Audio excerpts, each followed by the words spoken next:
Saya berasal dari Bera. Kampung saya Kampung Kuala Teriang. Saya anak jati Kuala Teriang lah.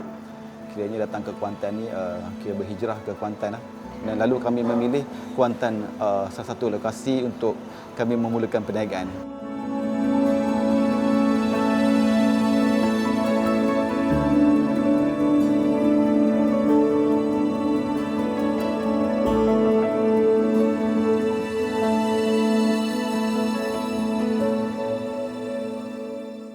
Saya ingin berusaha, saya nak keluar daripada kepompong kesusahan saya.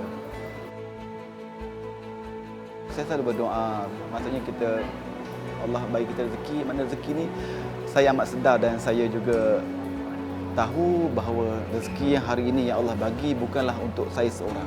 Itulah adanya wujudnya beberapa sektor lain yang kita kena bantu.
Kita memang Pahang ni memang dah terkenal dengan ikan patin. Saya berkata dengan adik-beradik saya dan masa itu pun saya dah berkahwin dan saya berbincang dengan isteri saya, banyak membantu saya dalam menyumbangkan idea dari segi menunya kan. Jadinya kita buatlah ikan patin, tapi masakan patin kita kena pastikan bahawa ikan patin tempoyak dekat Jamantori ini berlainan daripada tempat lain. Maksudnya bersegi penggunaan herb lah, bahan-bahan masakan tu. Memang boleh katakan kalau kat Pahang ni banyaklah kedai yang ada jual ikan patin, tapi kat Jamantori insya-Allah pelanggan-pelanggan akan menikmati rasa yang berlainan insya-Allah.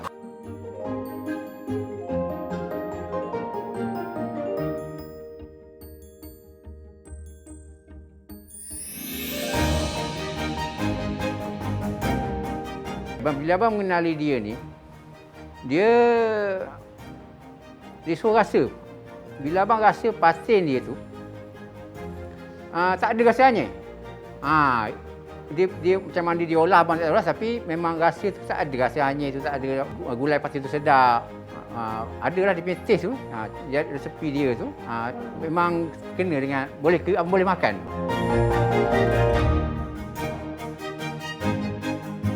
Patin dan kami cuba olahkan patin ni, maksudnya bukan hanya patin bakar tempoyak saja, bukan patin gulai tempoyak saja, kami juga ada patin asam rong. Itu menu-menu eksotik. Saya di Jamantori ini memang amat suka kepada masakan-masakan yang jarang-jarang ada kat tempat lain. Ataupun dia kena pergi ke Rauk, kena pergi ke Kuala Lipis untuk makan asam rong contohnya. Tapi kami ada dekat Kuantan. Kami juga ada ikan kerai goreng, ikan kerai.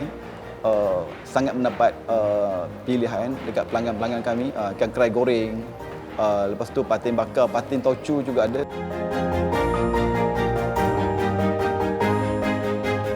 Tourism Pahang mengambil Jamantori sebagai salah satu restoran official untuk visit Pahang, itu semakin membuka ruang buat kami untuk orang mengenali Jamantori satu Malaysia. Sebab daripada tu bila bercuti, cuti-cuti ada cuti yang panjang, 60%, 70% adalah pelanggan-pelanggan kami daripada luar yang akan berkunjung.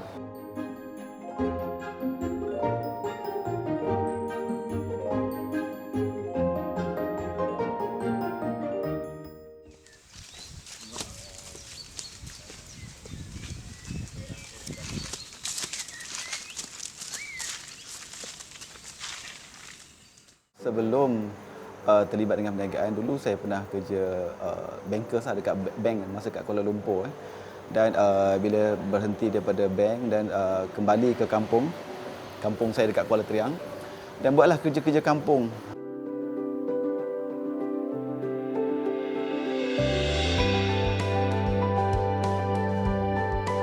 Bila dah 2 tahun cakap tak bolehlah kita terus duduk dalam keadaan begini. Bukan saya mengatakan bahawa orang kampung tidak berjaya, tapi saya memandangkan skop yang lebih luas untuk perniagaan saya. Dan lalu kami memilih Kuantan salah satu lokasi untuk kami memulakan perniagaan.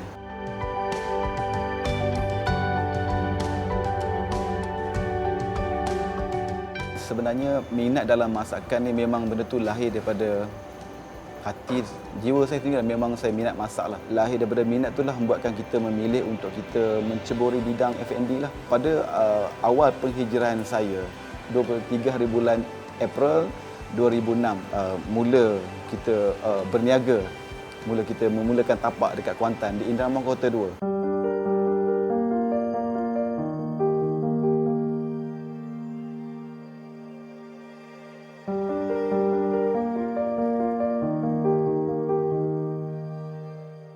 Kita mulakan perniagaan dengan kita sewa tapak warung, stall-stall macam tu. Kan, barang-barang pun kita menggunakan barang yang terpakai. Kita mula pun perniagaan jual char kway teow pada awalnya. Waktu pun kita char kway teow, telur pun kita pakai satu sarang je. Mana kan modal yang terlalu kecil. Mana memang kita bina benda tu memang starting daripada bawah betul. Bukan dengan kadar modal yang dah banyak dan kita start, tak ada.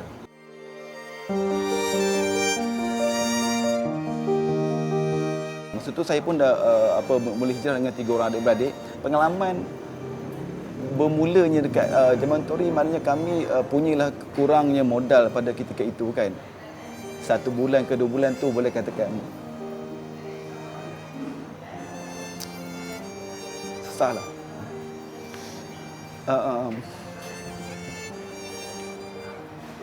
Makan pun memang kena ikat perut lah kan. Makan pun makan nasi dengan Maggi kan.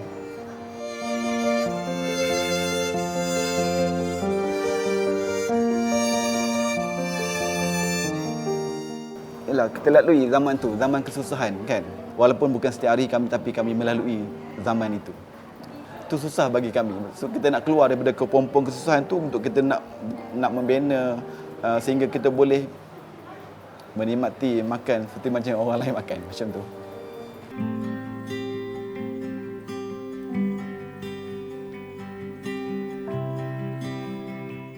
Apabila kami membuka malam, tengok kami gaya masakan, ada tattoo show, ialah masak char kway teow, ada api apa semua. Wow, itu membuatkan salah satu tarikan kepada pelanggan. Di situ juga mendatangkan satu idea, satu ilham kepada saya.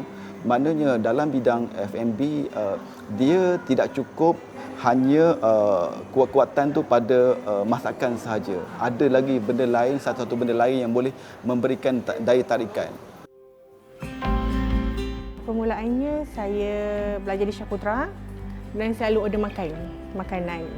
Masa tu COD dia 50 sen je. Tak macam sekarang kan. Daripada situlah saya kenal dia dan berjumpa. Banyak bantu dia di kedai. Kopi char kway teow, kopi kerang. Sampai kadang-kadang punting kelas.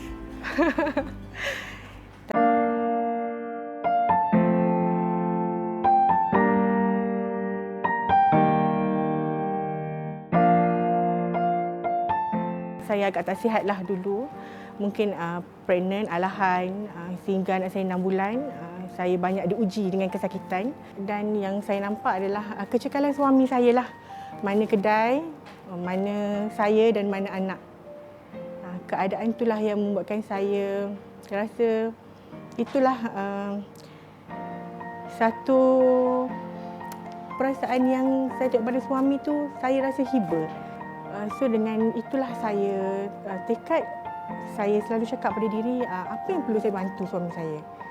Dan apa yang perlu saya ubah, saya kena ubah. Saya usahakan bagi sokongan moral lah untuk permulaan bila bersama dengan Tori. Hari demi hari kita nampak peningkatan, perniagaan kami nampak lebih ramai yang menyukai masakan kami. Dan kita mulalah menambah daripada 1 meja ke 2 meja, 2 meja ke 3 meja dan sehinggalah kami ada 40 meja. Untuk stall saja kami punya 40 meja, daripada satu kenopi yang buka kenopi payung pasar malam tu sehinggalah kenopi yang 20-20 kita ada 6 kenopi. Perjalanan dia agak sukarlah untuk permulaan sebab kita masih mencari-cari hala tuju. Daripada segi food, daripada segi staff, daripada segi konsep kedai. Angan-angan dan cita-cita memang tinggilah. Selepas kahwin,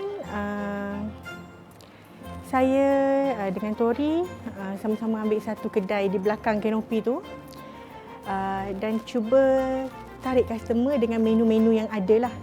Masa tu char kway teow. Dan baru bermula dengan daging salai dan ikan patin, pais. Pada awalnya kita menggunakan nama Juara Char Kway Teow. Tapi bila kita nak register, dah ada yang guna nama tu dan kita tukar kepada nama Zaman Tori. Dan daripada sana, bila dah kami berkembang maju dekat sebelah tu, dekat tapak lama tu, sehinggalah pihak majlis tidak membenarkan lagi kami berniaga dekat tapak tu. Dan kami mula mencari tapak yang lebih luas lah.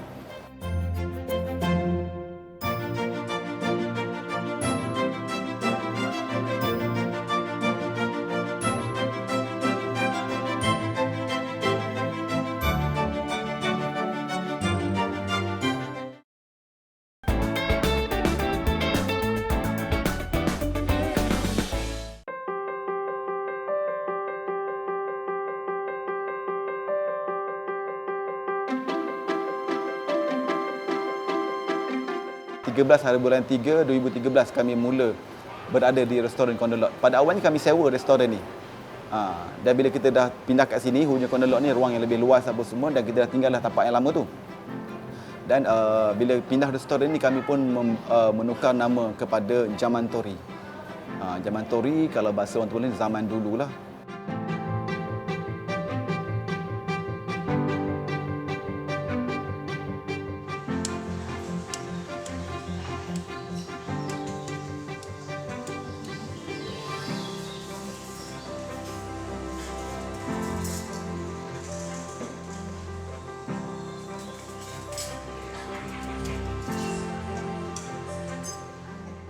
Untuk berniaga ni tak cukup hanya kita menaruhkan kepada keenakan masakan saja. Ada juga perkara-perkara lain yang untuk menarik minat pelanggan datang ke kedai. Pelanggan-pelanggan juga tertarik datang sini untuk menengok decoration kedai dengan barang-barang lama dan barang-barang antik yang kami ada. Barang-barang yang dah anak-anak sekarang dah tak jumpa dah. Dia tak jumpa. Ni zaman-zaman atuk dia, zaman-zaman aki dia, wan dia boleh jumpa.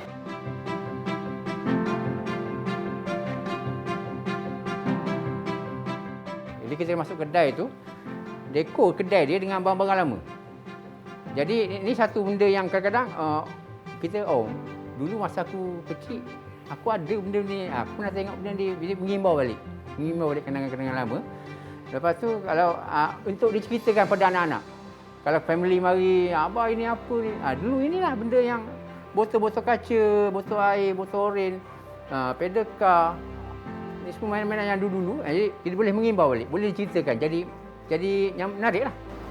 Jadinya menentu juga antara daya tarikan suasana dekorasi kedai, menu, ada kena-mengena. Maksudnya dia relate nama kedai, Zaman Tori, masakan kampung dan juga dekorasi kedai ala-ala kampung macam tu.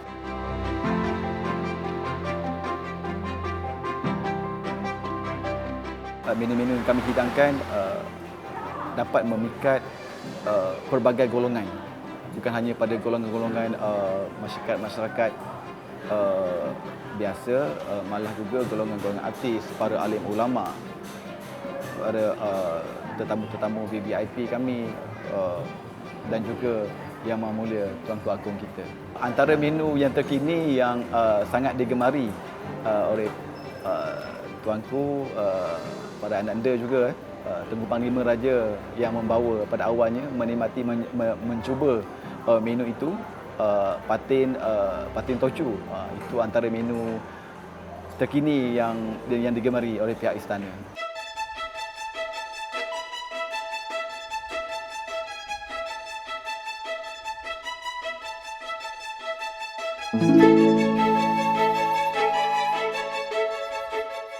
Pada tahun 2014 kita dah mula membeli bangunan. Kita dah beli bangunan ni, dan kita dah beli bawah kita sewa, dan bila kami alhamdulillah dapat membeli bangunan ni dan kita mula renovate untuk tingkat atas. Sebab permintaan bila kita membuka ruang yang lebih besar lagi dan orang semakin ramai datang, dan kita buka lagi satu ruang tingkat atas dan membuka semakin ramailah pelanggan-pelanggan untuk berkunjung ke Jemaah Ansori dan memberi pilihan. Kita ambil daripada yang awal tadi, memberi pilihan-pilihan kepada pelanggan untuk nak makan dekat area mana, kawasan mana, dan benda tu alhamdulillah benda tu menjadilah bagi saya.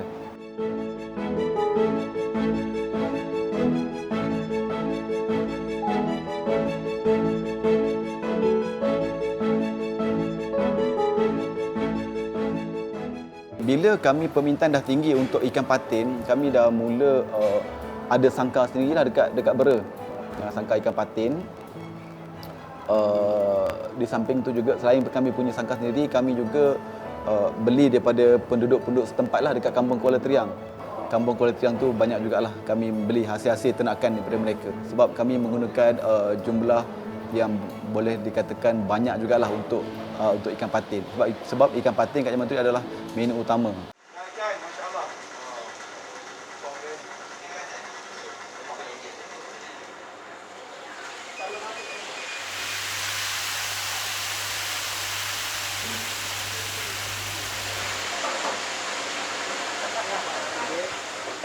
Yang baru kenal memang tahu besarnya berniaga. Maksudnya bila besar ni banyaklah kan apa keuntungan yang dapat. Walhal kami ni memang bermula daripada bawah, daripada tepi jalan. Saya tak pernah melupakan di mana kami bermula. Pastinya cabaran yang tinggi yang dalam bidang restoran ni bagi staff lah kan. Bila customer ramai, pastilah staff kena ramai kita pakai, dan pada waktu tu jugalah staffnya kurang kan. Itulah adanya komplain-komplain. Bila kita tak dapat nak menjadikan seperti biasa. Kita nak maintainkan rasa tu tidak begitu mudah lah. Dalam keadaan yang pelanggan ramai, staff kurang, itu cabaran jugalah untuk kita nak maintain rasa dia seperti biasa.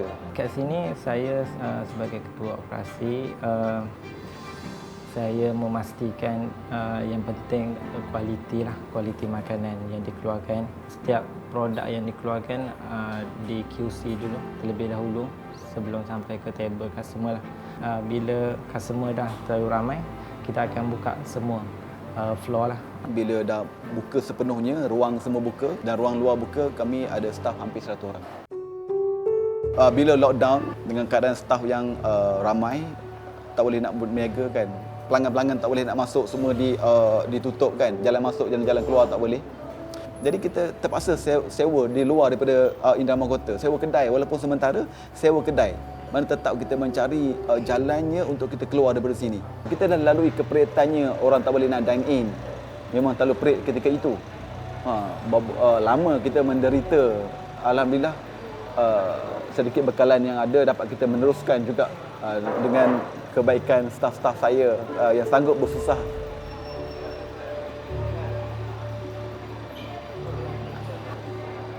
Mereka boleh bersabar.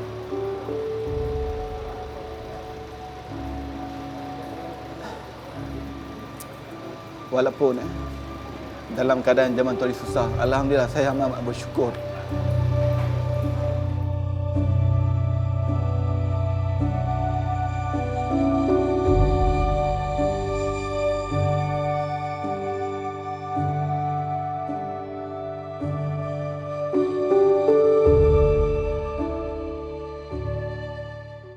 Untuk isteri, yang pertama sekali kena ada ilmu lah.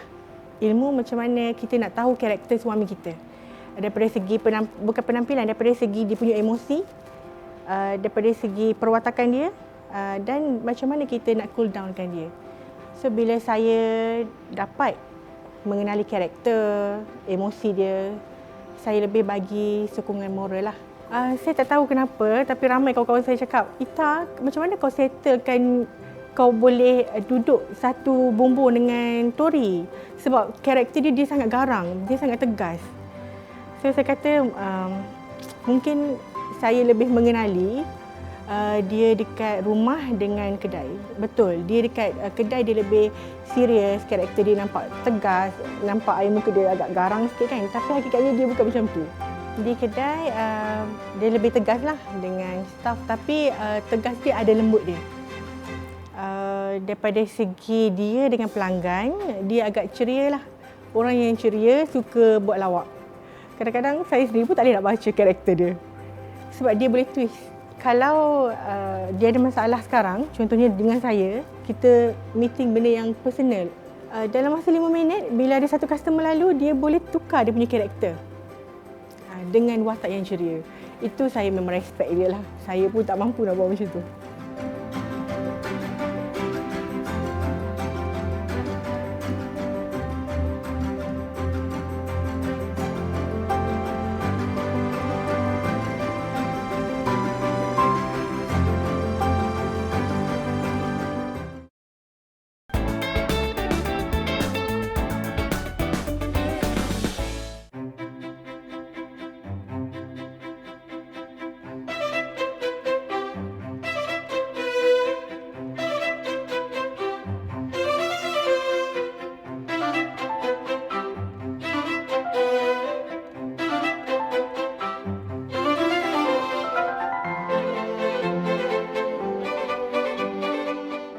Menjadi pilihan pengunjung apabila datang untuk menyambut selera dekat Jamban Tori adalah ikan patin lah.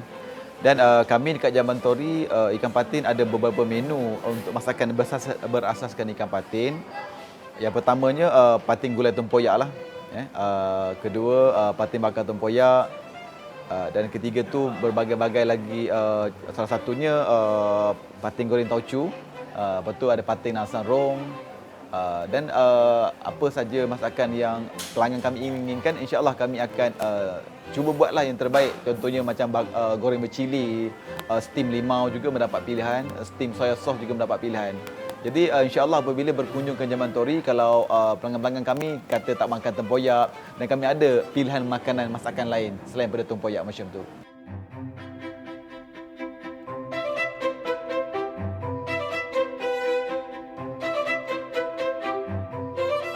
Menu asarong memang ramai juga yang mengetahui bahawa menu ini adalah memang cukup popular di Raub Kuala Lipis belah-belah ke hulu lah kan, belah sana Jerantuk sana. Jadi kita bawa benda tu ke Kuantan. Jadi orang pengunjung-pengunjung atau pelanggan-pelanggan maupun pelanggan-pelanggan luar yang datang ke Bandar Kuantan, mereka tak perlu pergi ke Raub atau Kuala Lipis untuk menikmati, untuk menjamu selera menu asarong ini. Jadi kita adakan. Sebab itu kami juga ramai juga pelanggan-pelanggan, boleh katakan 60% pelanggan-pelanggan Jamban Tori adalah yang berada di luar daripada negeri Pahang, dan mereka boleh datang ke Kuantan, boleh mengenali, boleh merasai, boleh menikmati menu ini. Menu-menu yang tak ada, saya yakin tidak ada di bandar. Jadinya insya-Allah dekat Jamban Tori ada menu-menu yang eksotik macam ni. Menu-menu yang telah ditinggalkan, ramai yang tak tahu kan dia punya bahan-bahannya berasaskan macam mana. Itu yang saya sukakan, itu yang saya cuba ketengahkan. Itulah antara keunikan apabila pelanggan-pelanggan berkunjung ke Jamban Tori.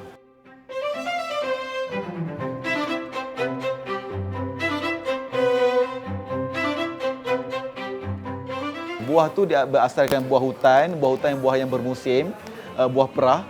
Buah perah ni boleh juga dimakan buat jeruk, rebus macam tu pun boleh makan, dia macam bentukkan macam kacang macam tu. Jadi proses dia jemur dulu, keringkan, baru dijadikan sebagai bahan utama untuk asarong tu sendiri. Berasaskan buah lah. Kalau macam tempoyak tu, macam gulai masam tu ataupun patin bakar tu adalah berasaskan tempoyak, tapi ini berasaskan buah perah tu sendiri.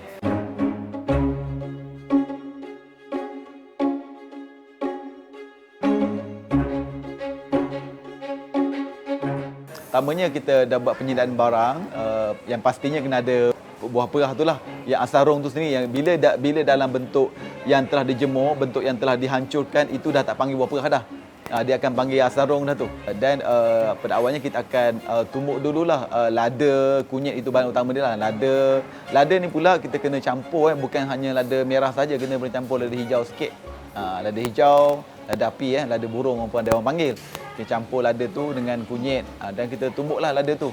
Tumbuk, saya suka tumbuk lada tu ada campurkan sekali lah dengan garam, betul kita tak sikit gula, supaya dia tak terlalu kering apabila kita tumbuk dekat dalam lesung tu. Okey, bila barang tu dah hancur, dan kita mula panaskan api, letakkan air dan kita rebus dahulu sehingga betul-betul masaklah lada, kunyit tadi. Okey. Apabila air mengelegak ataupun sebelum air mengelegak pun kita dah boleh letak dah bahan-bahan herb, bahan-bahan yang lain juga.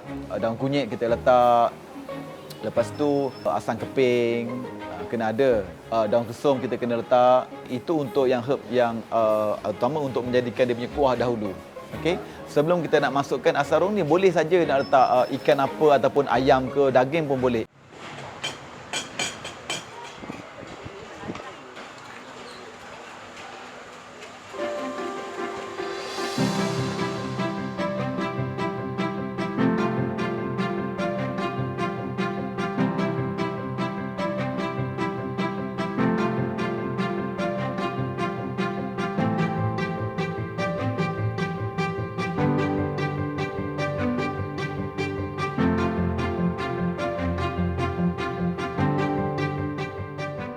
Untuk ayam kampung, sebelum kita masuk ayam, tapi kita gunakan ayam kampung lah kebiasaannya.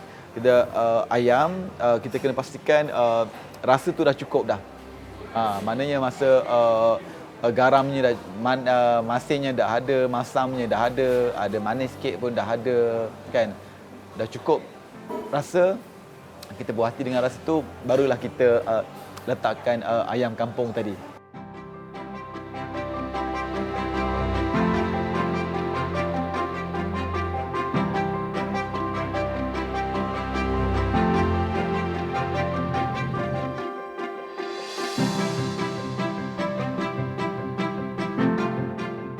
Untuk asarong ni, saya bukanlah pergi reka-reka atau tengok YouTube untuk masak, tidak. Saya memang pergi menuntut, memang belajar betul lah buat bagaimana kita nak buat asarong yang sebenar.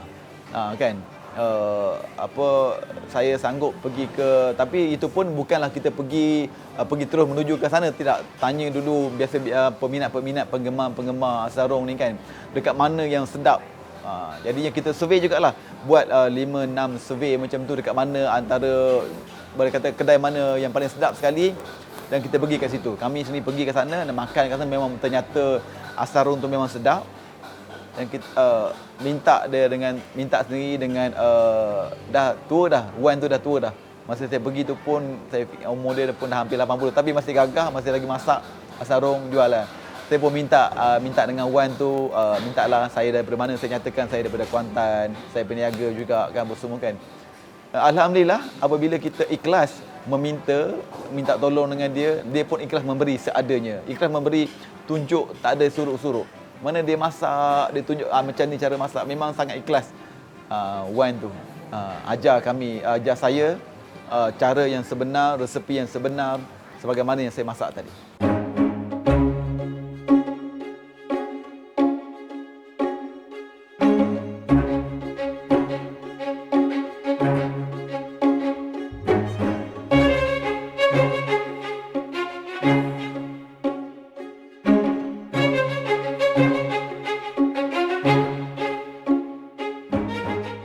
Untuk patin bakar tempoyak, kami kebiasaannya akan menyediakan paste yang banyak terus. Okey, untuk yang untuk paste patin bakar tempoyak ni, kita gunakan lada merah, lada cili api merah, kunyit. Dua bahan ni adalah bahan utama lah untuk mendapatkan nak buat paste untuk patin bakar tempoyak ni. Tempoyak kalau kami dekat sini, kami memilih untuk tempoyak baru lah untuk kita gunakan.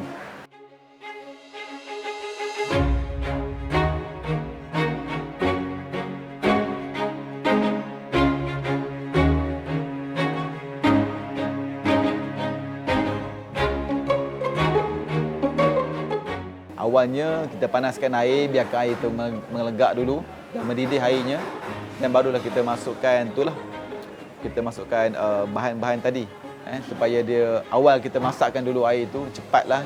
Kalau kita masak masukkan lada tu, jadi proses tu agak lambat sedikit. Tapi kalau nak cepat sambil kita tumbuk tu, kita dah start panaskan air dah. Maknanya dekat situ pun kita dah boleh jimat masa kita untuk kita nak buat preparation untuk buat paste untuk patin bakar tempoyak ni. Okey, apabila dah siap kita tumbuk dua bahan tu, sama juga kita awalnya kita letak garam dan gula untuk kita bagi dia lemak-lemak sikit kan. Jadi dia pun tak mengecik sangatlah. Kan kalau tidak mengecik lada tu bahaya juga kan, masuk dalam mata kan. Jadinya kita dah masuk garam tu dan gula, tumbuk sehingga hancur, dan kita masuk dengan air yang mendidih tadi sehingga dia masaklah. Dan dalam masa yang sama juga kita letak awalnya letak daun kunyit.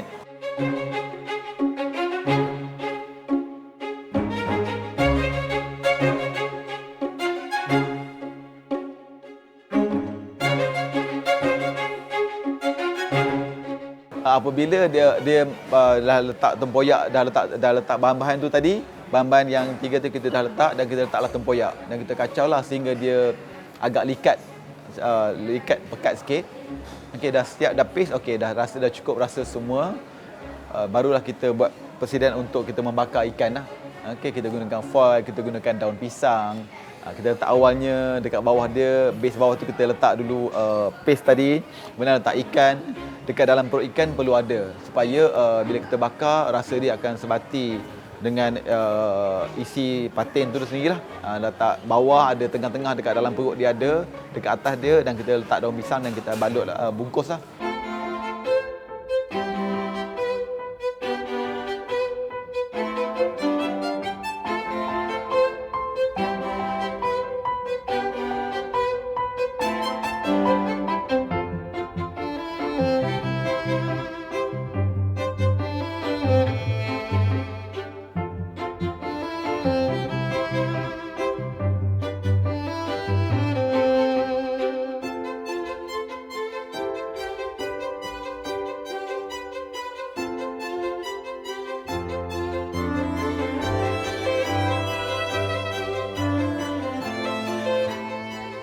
Sebenarnya pais ikan patin ataupun patin bakar tempoyak adalah satu benda yang sama, masakan yang sama.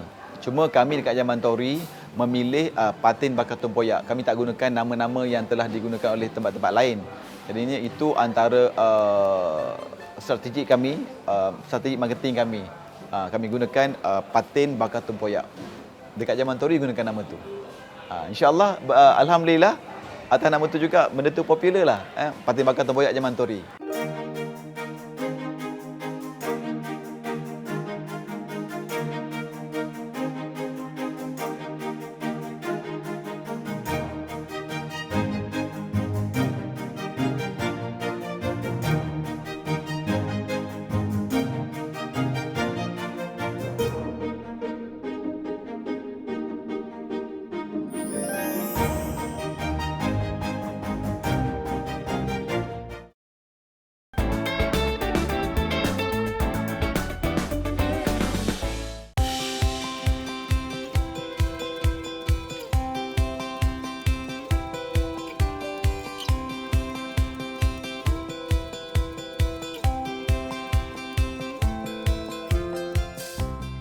Alhamdulillah, selain daripada restoran, kami bermulanya dengan satu restoran Jamantori Recipe dekat bangunan ini, bangunan corner lot ini. Pada tahun 2018, kami membuka satu lagi restoran, Jamantori Signature.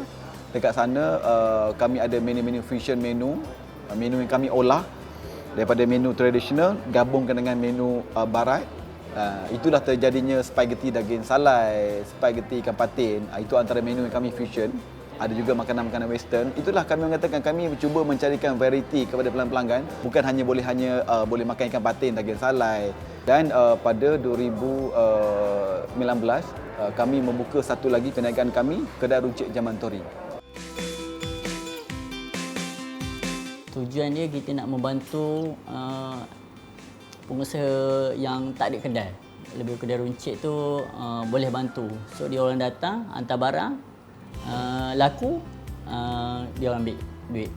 Di samping tu kita buat kedai runcit ni untuk one stop center.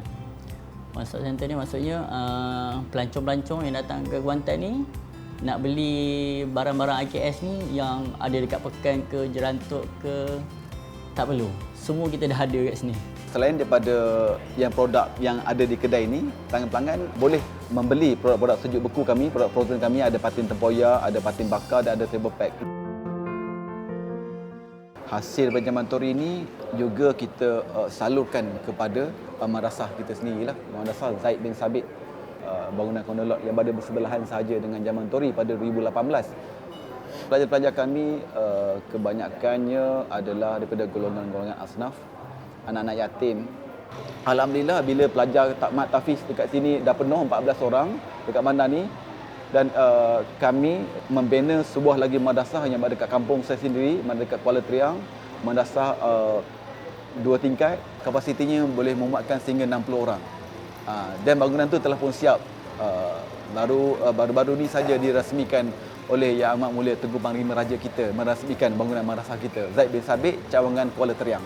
Alhamdulillah, berkat daripada doa-doa mereka semua, ada rezeki untuk mereka.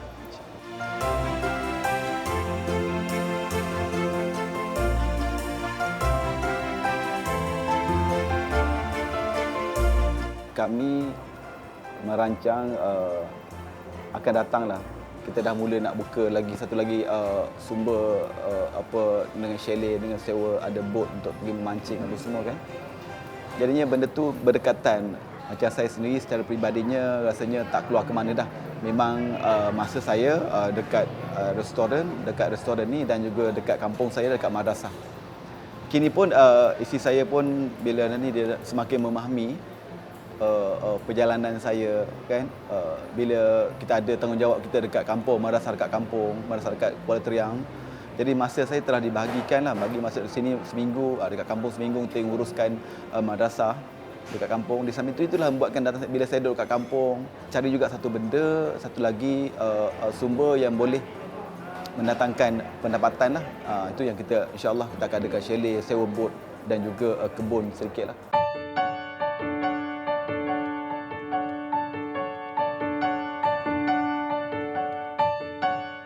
Untuk permulaan, bila suami saya ni berhijrah ke jemaah tabligh, satu benda yang ada di hati saya adalah bersyukur. Sebab saya tahu dia adalah seorang khalifah yang boleh bimbing saya dan anak-anak saya. Itu yang pertama. Dan bila makin lama saya melihat perubahan pada diri dia, cara dia dengan keluarga, dengan dia sangat ikram saya, isteri, anak-anak, especiallynya mak ayah dia, buatkan saya sangat-sangatlah rasa beruntung. Sebab itu yang saya nak dalam rumah tangga. Dan Allah bagi. Allahu Akbar,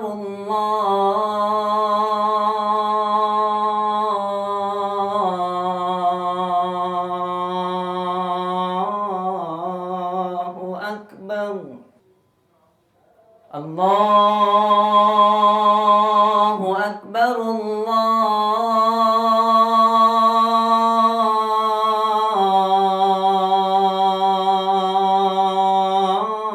Allahu Akbar.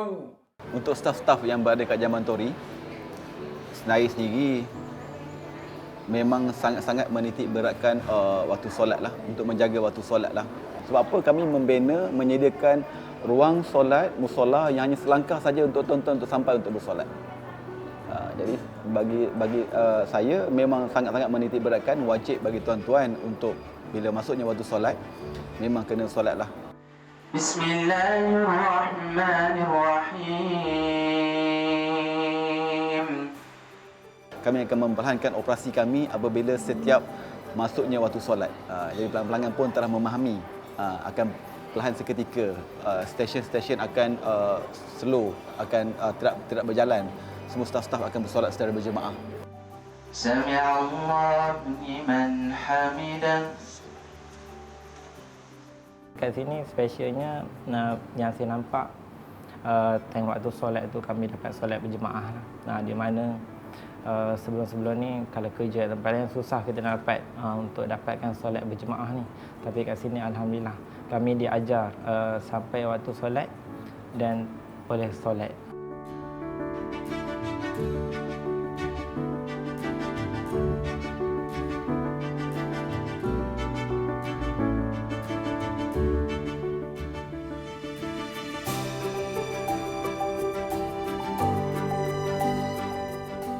Perniagaan ni kena datang lahir daripada minat. Kalau kita minat, dia akan jadikan satu benda yang satu hasil yang berlainan. Kalau kita terpaksa lakukan, dia tak akan jadi macam itulah. Dan kita kena cekal. Kalau kita dah memilih itulah perniagaan kita, itulah yang kena usahakan, kita kena cekal. Tabahlah. Banyak benda ranjau, duri yang kita harus lalui untuk kita sampai ke tahap ini. Jadi kalau kita kena kuatlah. Saya pun tumbang juga kan. Tapi alhamdulillah kita banyak-banyak kena berdoa, mengadu dengan Allah Subhanahu Wa Taala permasalahan kita kan. Banyak mengharap, banyak bergantung harap pada Allah Subhanahu Wa Taala. Terutamanya untuk berjaya kita kena jaga.